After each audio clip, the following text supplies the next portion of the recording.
Good evening and welcome to Ville News. I'm your host, Devin Irizarry, alongside Payje Davis, here to give you the latest local, state, and national headlines. Coming up, we have updates on an Alaskan Airlines pilot charged with attempted murder, a deadly crash on the Pennsylvania Turnpike, and a look at Millersville's Pridefest. Stay tuned because Ville News starts now.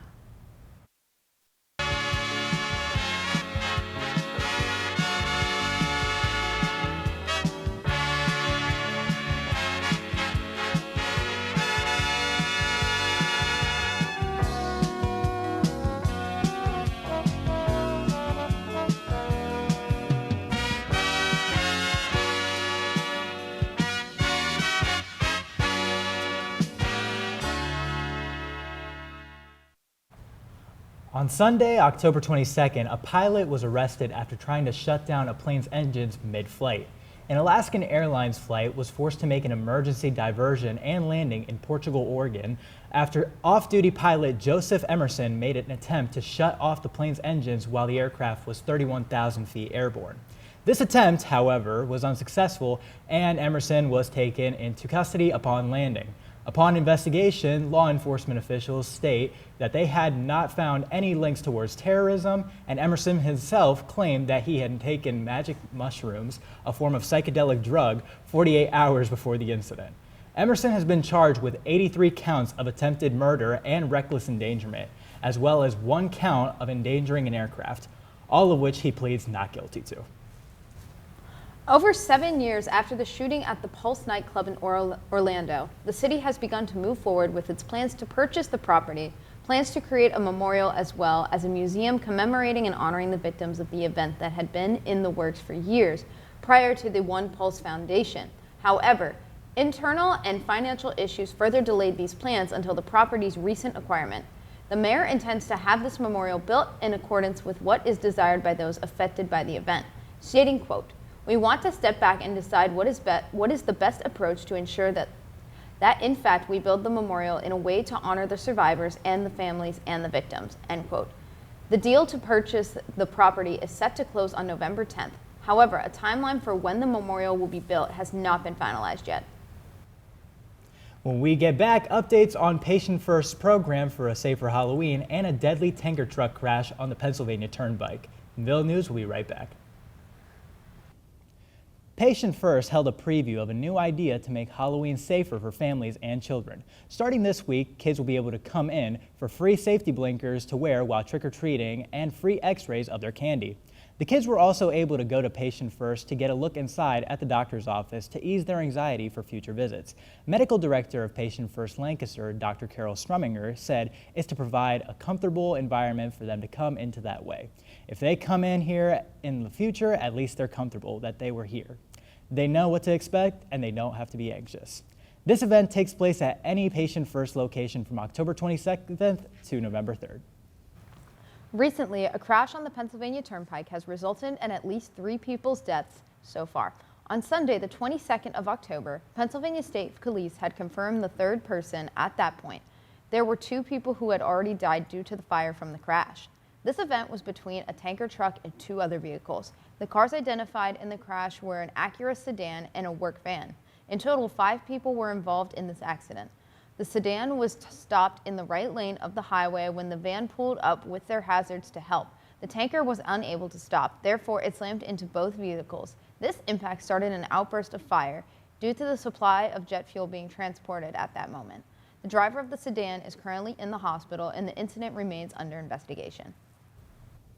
When we get back, we'll have updates about Millersville's Pridefest and a new Rage Room opening in York County. Ville News will be right back.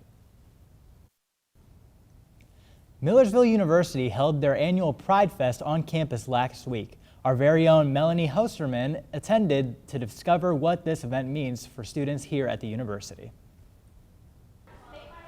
MU Pridefest is Millersville University's annual Pride Festival. This program seeks to showcase, promote awareness of, and instill pride in the LGBT+ community here on campus. Pridefest is an important event on campus here because it really shows representation is important, and getting people out to show themselves and true selves, as well as let people around campus know that this is what we represent and what we support here. In order for the 10th annual event to take place, organizers had to prepare early in the semester. So the setup process took a little bit. We started in September ordering everything, making sure it came on time, working with our vendors who are outside. We have we have a barbecue truck and a donut truck coming this year. We started at 10 a.m. this morning, setting up tables as well as hanging up all the decorations. The balloons, as you can see, took a little bit of time, and we got done around 4 when doors opened.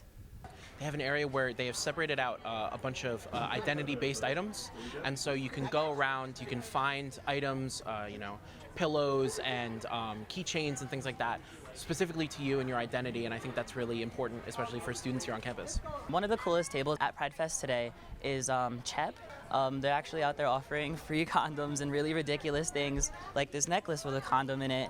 And I think it's really important that they're here because I think sexual safety is an important part of queer identity. It's just important that organizations like that are here and are given the space to be visible.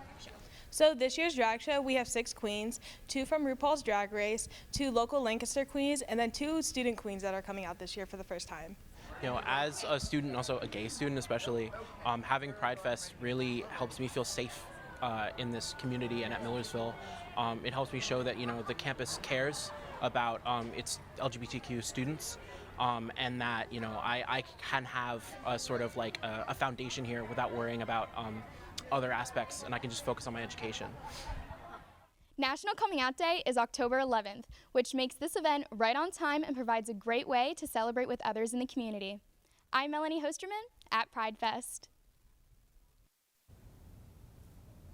The former president of a Pennsylvania softball team tried to coerce an Elizabethtown teenage boy to send pictures of his genitals over social media. Jeffrey Tierno Jr. waived a preliminary hearing on charges of solicitation of sexual abuse of children, unlawful contact with a minor, criminal use of an electronic device, and corruption of minors. Tierno Jr., who resigned on October 6 from South Central Pennsylvania softball in York County, contacted the 16-year-old boy on Snapchat and Facebook Messenger. Police say Tierno knew the teen from Belmont Theater in York County. Tierno asked for nude photographs, engaged in lewd conversations, and offered to send nude photographs. Tierno is currently free on $200,000 bail and is currently scheduled to be arraigned on November 9th before District Judge Randall L. Miller in Lancaster County. A Rage Room is coming to East York later this month, with an opening date set for Halloween and only a mere 30-minute drive from campus. It's located on 2300 Industrial Highway, Suite A and B. The owners, Phil and Sean Campbell, released a statement saying, quote, "We're excited to offer the community new forms of art, entertainment, therapy, and healthy fun. We've been a mobile entertainment service all summer and will continue to offer mobile services, but with colder weather months approaching, it will be nice to offer raging in a venue that is not affected by the weather." End quote. The facility is equipped with 2 rage rooms that can accommodate 1 or up to 50 people. They will also offer a painted rage for a splatter paint, a tinker space for toddlers, and a community art space. Their hours are every day from 9 a.m. to 9 p.m. If you are interested in partaking, be sure to check them out anytime after Halloween. That's all we have for this week for Ville News. Thanks for watching, and make sure to tune in next week for the latest local, state, and national headlines.